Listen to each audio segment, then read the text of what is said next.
সকালের ব্রেকফাস্টটা আমি বানাবো। মায়ের জন্য ব্রেকফাস্ট আমি রেডি করে দিচ্ছি। আরে বৌমা কি সব নিয়ে নিচ্ছে নাকি? আমাকে তো মনে হচ্ছে অল্পও দেবে না। না না, এটা তো আমি মায়ের জন্য তৈরি করলাম। বৌমা এই নাও স্যালাড এনেছি, এখনই খেয়ে ফেলবে? দাঁড়াও আমার ছেলেটা আসুক, একসাথে খাবে। ঠিক আছে, আমি ওকে ডেকে নিয়ে আসছি।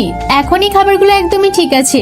এখন আমি ওকে ডেকে নিয়ে আসলাম। এই কি হলো কি, তোমরা এখানে কি করছো? আমি খাবার খাবো। ঠিক আছে, আমরা দুজন একসাথে খেয়ে নি, তারপর না হয় একসাথে খাবো। এই বৌমা কি করছো কি? এই তুমি এগুলোতে হাত দিলে কেন বলো তো? তোমার তো এই খাবারে হাত দেওয়ার কোনো দরকার নেই। এই খাবারগুলো সব আমি খেয়ে নেবো। তাড়াতাড়ি আমার প্লেটে দিয়ে দাও। আমি তাহলে আমার খাওয়াগুলো শুরু করে দিচ্ছি। হ্যাঁ হ্যাঁ, খাও খাও। ওই খাবারগুলো শেষ হলেই তো আমার খাওয়াগুলো শুরু করব। কি দারুণ খেতে, তাই না? যাও যাও, তোমার তো খাওয়া শেষ, এখন আমি এগুলো খাবো।